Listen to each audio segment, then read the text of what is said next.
Hello and welcome to Off Topic with Mike and JD. I'm JD. And I'm exhausted. Hi, exhausted. I'm Dad. And today we're going to be talking about movie theaters.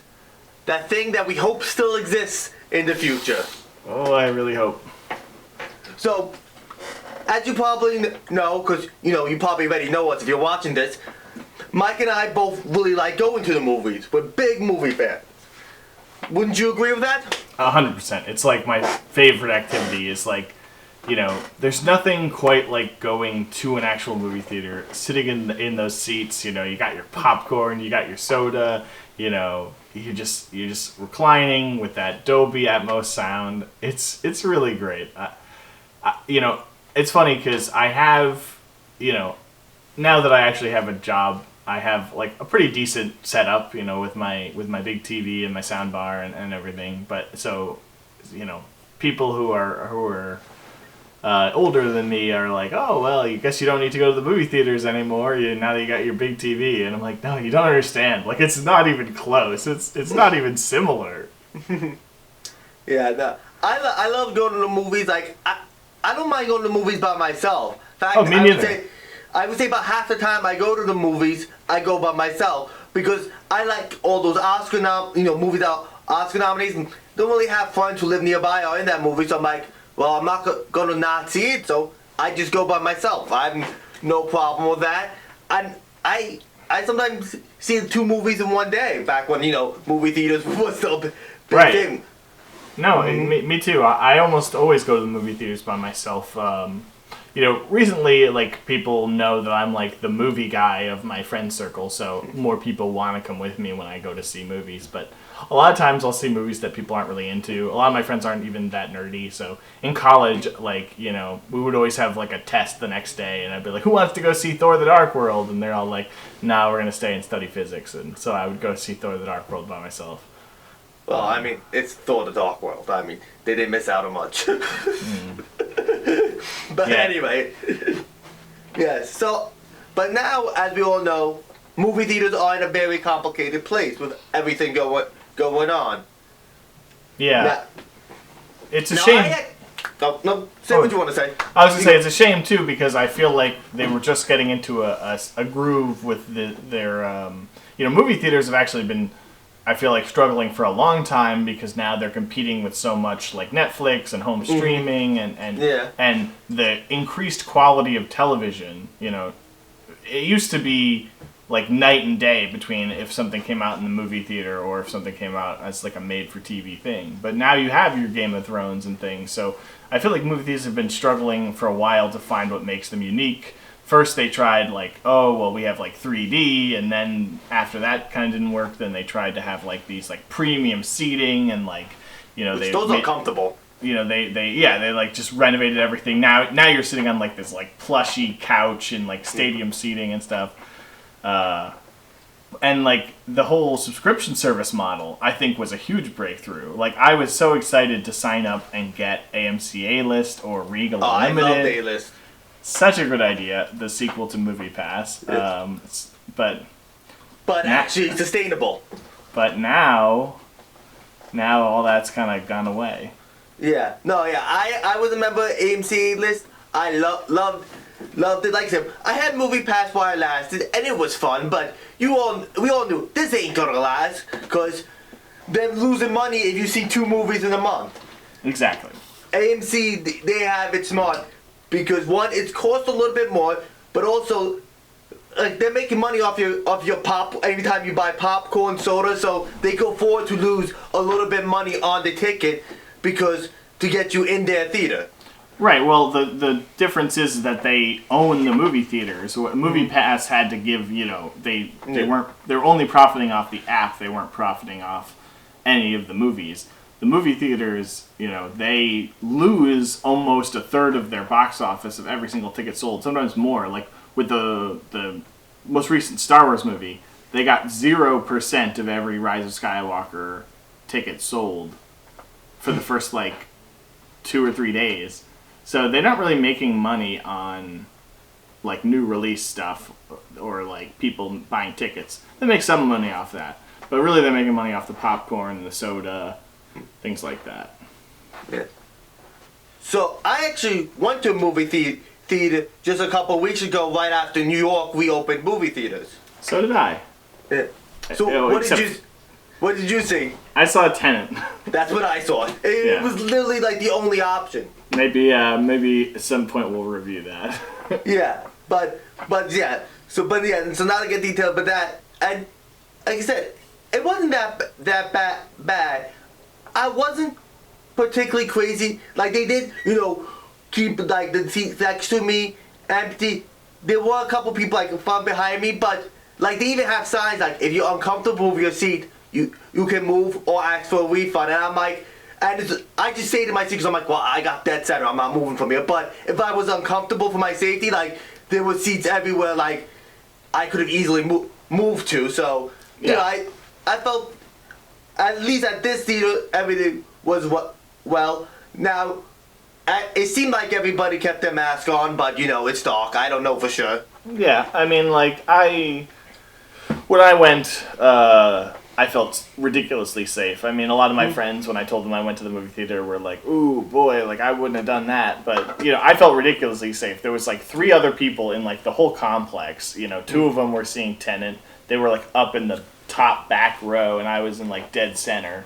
So there was like, my movie theater does like every other row is like taped off, so you can't even really sit in like you can't even sit directly in front of somebody or directly behind somebody.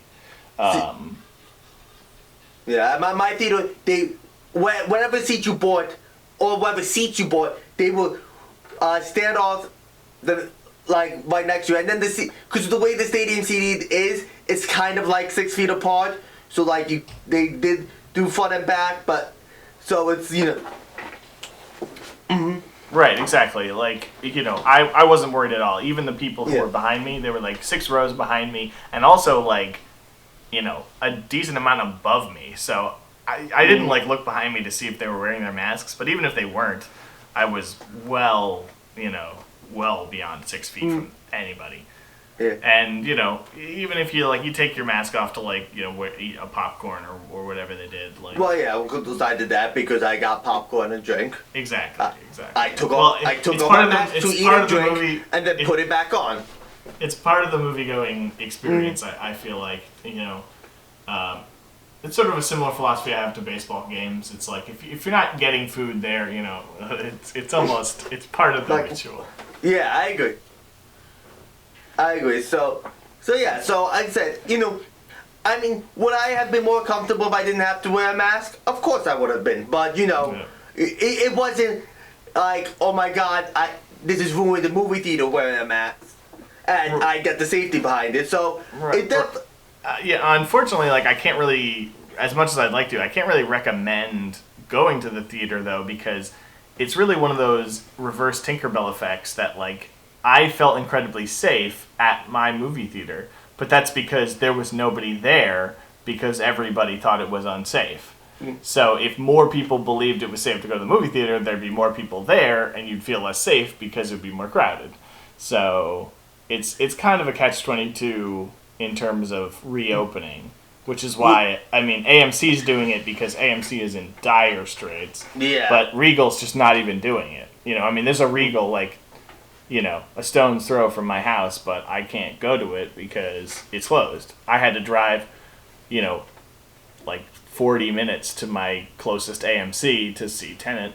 And I only did that because I have a stake in this game. I get, my parents generally give me like a $30 to $50 movie gift card for every like occasion, birthday, Christmas, things like that. So I have like $150 gift cards to like AMC and Regal, and so I'm like, you better not go out of business before I get a chance to spend all this. Yeah, I actually had a $10 reward left over from before everything. So because.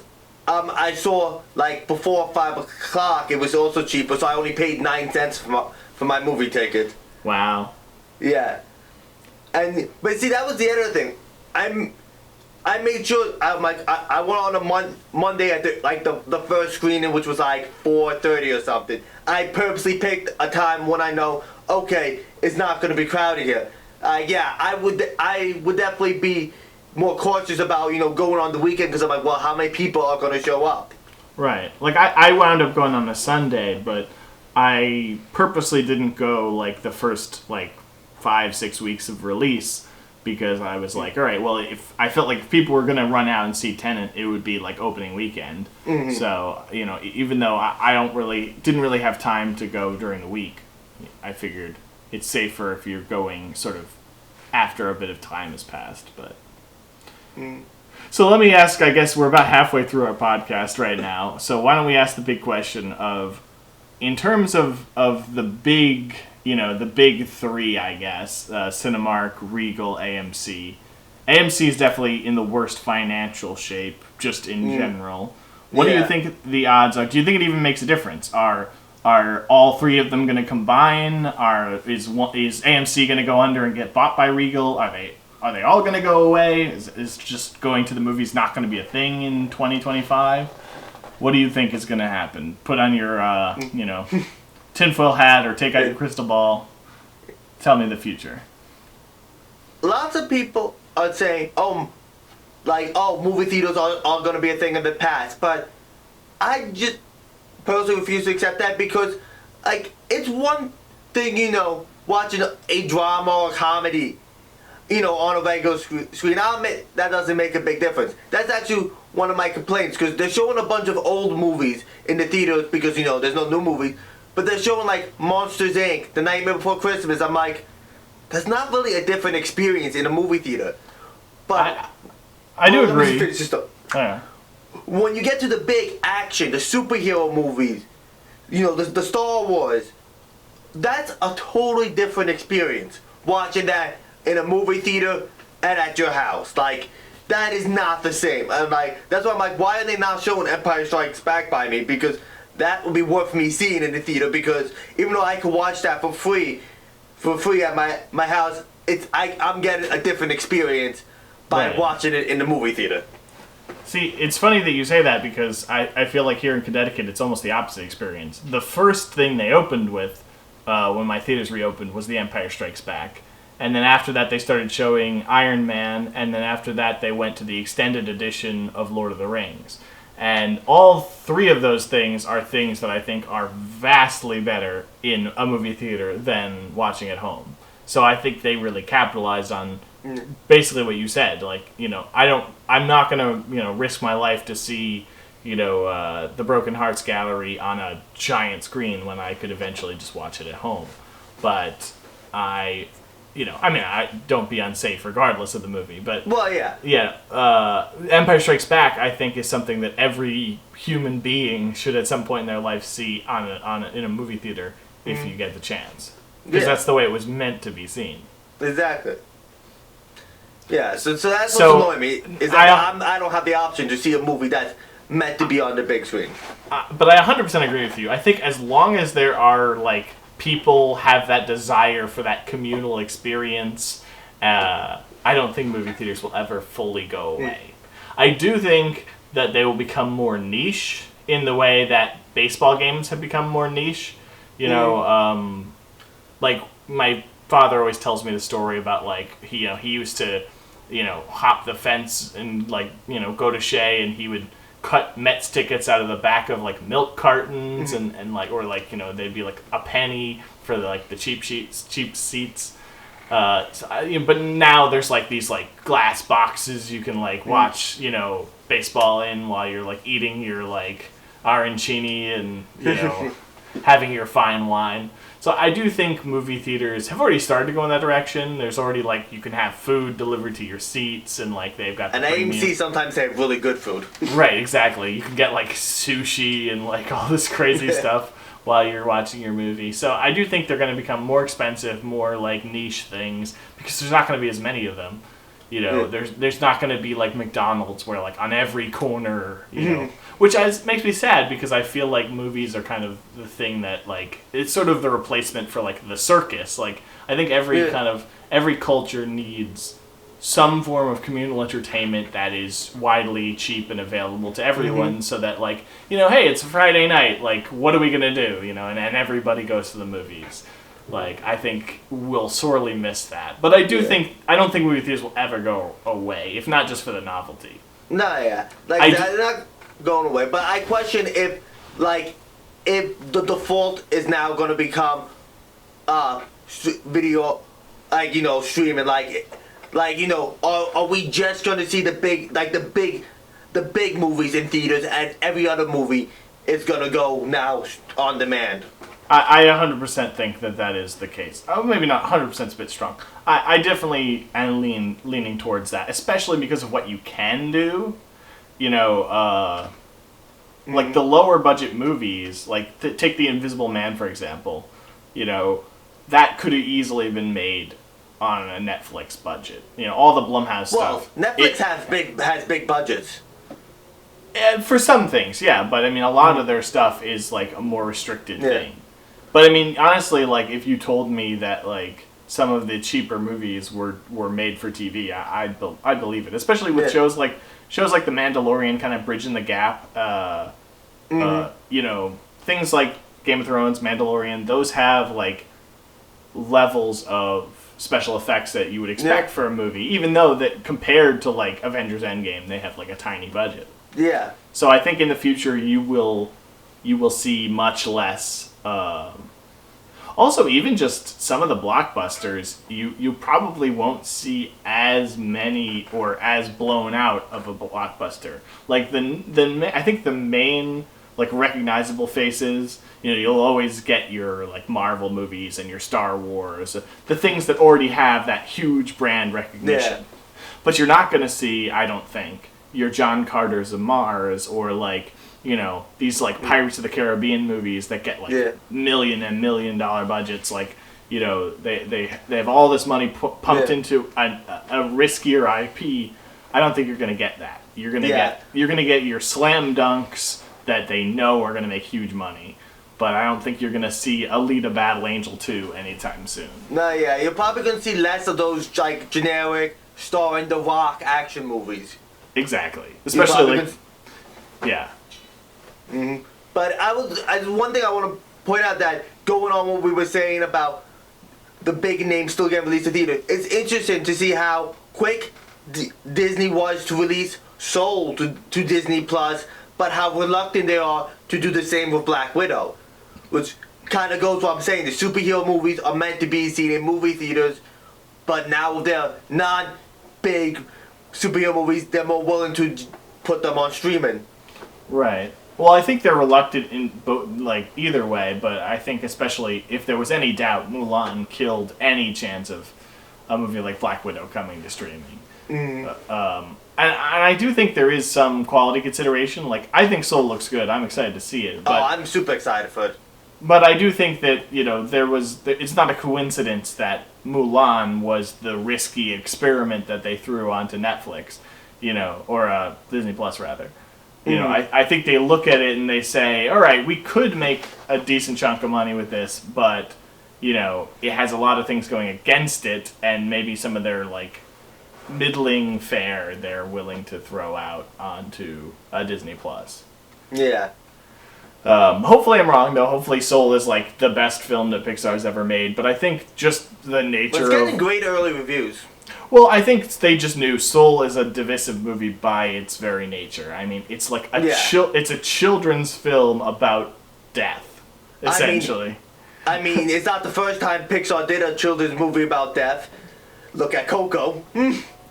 True. But I mean, I think that was more like, it could be the same thing. But when you look at Pixar movies, like you kind of look like this really shouldn't be a movie for kids. It's kind of weird how it work, how they managed to make it work. Exactly.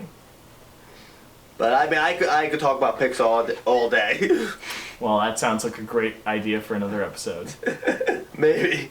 But I think we could call this episode. You think so too? All right. Well, that sounds good to me. All right. So this has been Off Topic with Mike and JD. I'm still JD. And I'm still Mike. Bye.